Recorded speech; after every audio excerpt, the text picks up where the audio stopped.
بسم اللہ الرحمن الرحیم۔ السلام علیکم۔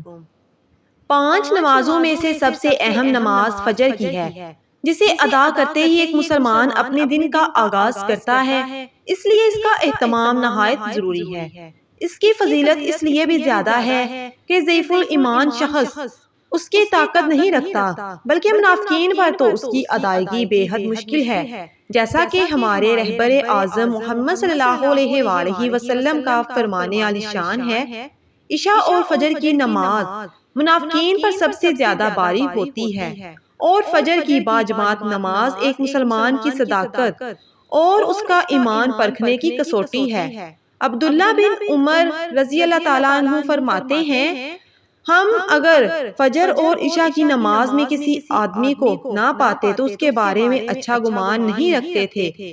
اس کی وجہ یہ ہے کہ دوسری نمازوں کے اوقات میں آدمی بیدار ہوتا ہے، اس لیے دیگر نمازوں کا پڑھنا چندہ دشوار نہیں ہوتا، لیکن فجر اور عشاء کی باجماعت نماز کا اہتمام صرف مومن ہی کرتا ہے، جس کی بابت خیر و بھلائی کی امید کی جاتی ہے۔ یہ بہت تعجب خیز اور ملال انگیز صورتحال ہے کہ مساجد میں فجر کے وقت بہت کم لوگ آتے ہیں، ان میں بھی زیادہ تر جھکی ہوئی کمر والے بوڑھے لوگ ہوتے ہیں، نوجوان حال ہی دکھائی دیتے ہیں۔ افسوس، اکثر لوگ رات بھر فضول باتیں کرتے ہیں، لچر فلمیں اور ڈرامے دیکھتے ہیں، طرح طرح کے گناہ کرتے ہیں اور اللہ رب العزت کی نافرمانی میں مشغول رہتے ہیں۔ ان وجوہات سے وہ فجر کے وقت بڑی غفلت اور غلبے کی نیند سوتے ہیں، یوں وہ نماز فجر جیسی عظیم الشان دولت سے محروم ہو جاتے ہیں۔ مساجد نمازیوں کی قلت کی وجہ سے نوحہ ہواں ہیں۔ اگر مساجد بول سکتی تو لوگ ان کی اپنے رب کے حضور شکایت اور آہذاری سنتے۔ علامہ اقبال نے اسی حالت کی طرف اشارہ کیا ہے، مسجدیں مرثیاں ہوا ہیں کہ نمازی نہ رہیں، فرائض میں تفریق کرنا بہت بڑی غلطی ہے، یعنی بعض من پسند احکام اختیار کرنا اور بعض احکام کو مشکل سمجھ کر چھوڑ دینا۔ اسلام تو ایک مسلم سے سب سے پہلا مطالبہ ہی یہ کرتا ہے کہ یعنی ہمارا دین ہم سے تمام فرائض کی ادائیگی کا متقاضی ہے، اس لیے لازم ہے کہ تمام لوگ فجر میں بھی اسی طرح حاضر ہوں جس طرح جمعہ کی نماز میں ہجوم در ہجوم شریک ہوتے ہیں۔ شریعت اسلامیہ میں فجر سے مراد وہ نماز ہے جس سے مسلمان اپنے دن کی ابتدا کرتا ہے اور اس کا وقت دوسری فجر صبح صادق کے طلوع ہونے سے شروع ہوتا ہے۔ فجر کی نماز کی فضیلت اتنی گراں مایہ ہے کہ اسے کما حقہ قلم بند نہیں کیا جا سکتا۔ اللہ ذرا اندازہ تو کیجئے کہ فجر کا وقت کتنا رفیق المنزلت اور کس قدر بابرکت ہے کہ خود اللہ تعالیٰ اہل دانش کو خطاب کرتے ہوئے فجر کی قسم اٹھاتا ہے اور فرماتا ہے، قسم ہے فجر کی اور 10 راتوں کی اور جفت اور طاق کی اور رات کی جب وہ چلنے لگی، یقیناً ان میں عقل مند کے یہ بہت بڑی قسم ہے۔ بس جس کی عقل اسے نماز فجر کی ضائع ہونے سے نہیں روکتی، اللہ رب العزت کے فرمان کی روح سے وہ عقل والوں میں شمار نہیں ہوگا۔ اللہ کی قسم، ان آیات کا سیاق ان کے لیے جو غور و فکر کرتے ہیں صلاۃ الفجر کا شوق، اس کا اہتمام اور اس میں رغبت پیدا کرنے کے لیے بے حد اہم ہے۔ تم یقیناً اس میں ایسی روحانی غذا پاؤ گے جو تمہارے دل کو اطمینان بخشے گی اور دل کی سختیوں کو نابود کر دے گی۔ فجر اور مغرب کا وقت ایسا ہوتا ہے جس سے دل میں اطمینان اور خشوع پیدا ہوتا ہے۔ یہ اوقات کائنات کا راز اور اس کے قانون فطرت میں غور و فکر کرنے کی راہ ہموار کرتے ہیں، جس سے انسان میں فہم و فراست کا نور پیدا ہوتا ہے۔ جب زندگی کی راہ کھٹن ہو، خطرات اور آزمائش منڈلا رہی ہوں، تو اللہ رب العزت بندہ مومن کے لیے فجر کی نماز میں سکون اور اطمینان کا سامان عطا فرماتا ہے۔ اس نے اپنے پیارے حبیب حضرت محمد صلی اللہ علیہ وآلہ وسلم سے فرمایا، پس ان کی باتوں پر صبر کریں اور اپنے پروردگار کی تسبیح اور تعریف بیان کرتے رہیں، سورج کے نکلنے سے پہلے اور اس کے ڈوبنے سے پہلے۔ اللہ تعالیٰ نے اپنے حبیب کو تلقین فرمائی کہ صبر کریں اس بات پر جو وہ کہتے ہیں، یعنی جو کفر کرتے ہیں، انکار کرتے ہیں، مذاق اڑاتے ہیں اور اعتراض کرتے ہیں۔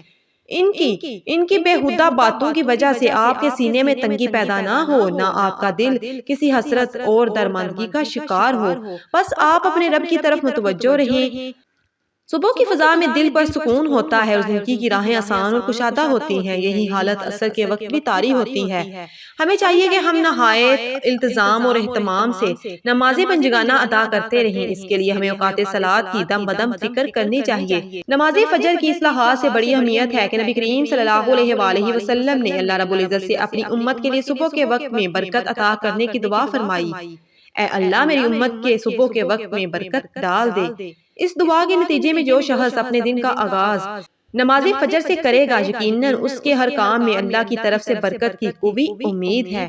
یہی وجہ ہے کہ رسول اکرم صلی اللہ علیہ وآلہ وسلم کہیں کوئی لشکر روانہ فرماتے تو فجر کے وقت منہ اندھیرے ہی روانہ فرماتے تھے۔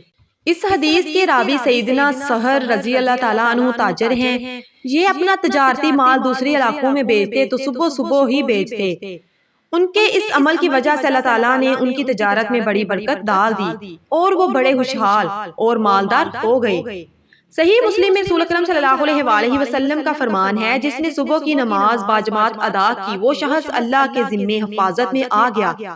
پس تم میں سے کسی سے اللہ تعالیٰ اپنے ذمے کے بارے میں کسی چیز کا مطالبہ نہ کریں۔ پس جس شخص نے اپنے ذمے کے بارے میں کوئی مطالبہ کر دیا تو وہ اس کو پکڑ لے گا اور اوندے منہ جہنم میں پھینک دے گا۔ اللہ تعالیٰ کی ذمہ داری میں آ جانے سے مراد اس کی حفاظت اور نگرانی اور اس کی رعایت میں آ جانا ہے۔ تم جانتے ہو کہ اس کی حفاظت اور نگرانی کیا ہے؟ یہ تمام تر اللہ کی رحمت ہے۔ جب وہ انسان کو اپنے دامن میں ڈانپ لیتی ہے تو اس کے علام راحت میں بدل جاتے ہیں۔ یہ تمام تر اس کا لطف و کرم ہے۔ جب اللہ رب العزت کا لطف و کرم ہوتا ہے تو وہ آگ کو بھی ٹھنڈا اور سلامتی والا بنا دیتا ہے، اور اس کی حکمت، غلبہ اور ارادہ جو سب پر غالب ہے، اور جب وہ فیصلہ کرتا ہے تو دشمن کو بھی دوست بنا دیتا ہے اور ہون ہوار شیر کو بھی مہربان کر دیتا ہے۔ ایک عربی شاعر نے اس سلسلے میں چند بہترین اشعار کہے جن کا ترجمہ درج ذیل ہے۔ پس اے نوجوان، اگر تجھ کو عورتوں کے فتنے میں مبتلا ہونے کا اندیشہ ہے تو اپنے دین کا آغاز فجر کی نماز سے کر، اللہ تیرا نگہبان اور محافظ بن جائے گا۔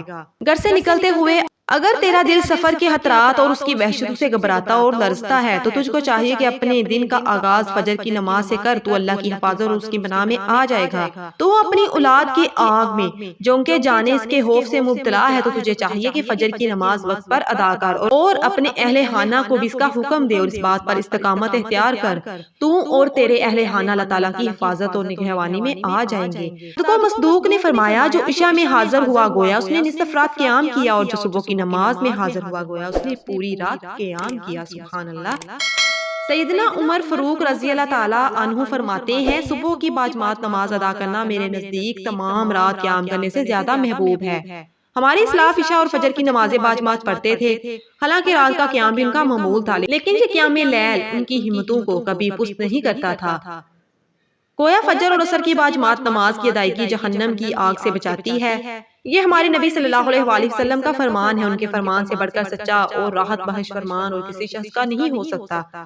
بردین سے مراد فجر اور عصر کی نماز ہے، بدھ سے مراد ٹھنڈک ہے۔ ان دو نمازوں کو بردین اس وجہ سے کہا گیا ہے کہ جس وقت ان کی ادائیگی ہوتی ہے اس وقت دن ٹھنڈا ہو جاتا ہے اور سورج کی حرارت کم ہو جاتی ہے۔ رسول اکرم صلی اللہ علیہ وآلہ وسلم نے فرمایا، فجر کی 2 رکعتیں تمام دنیا سے زیادہ بہتر ہیں۔ امہات المومنین حضرت عائشہ صدیقہ رضی اللہ تعالیٰ عنہا فرماتی ہیں کہ نبی کریم صلی اللہ علیہ وآلہ وسلم نے فرمایا، فجر کی نماز سے پہلے کی 2 رکعتوں کے بارے میں فرمایا، یعنی یہ رکعتیں مجھے دنیا کی ہر چیز سے زیادہ محبوب ہیں۔ سبحان اللہ۔ امید ہے آج کی ویڈیو آپ کو پسند آئی ہوگی۔ اگر ویڈیو اچھی لگی ہے تو ویڈیو کو لائک، چینل میرا اسلامک ٹی وی کو لازمی سبسکرائب کریں۔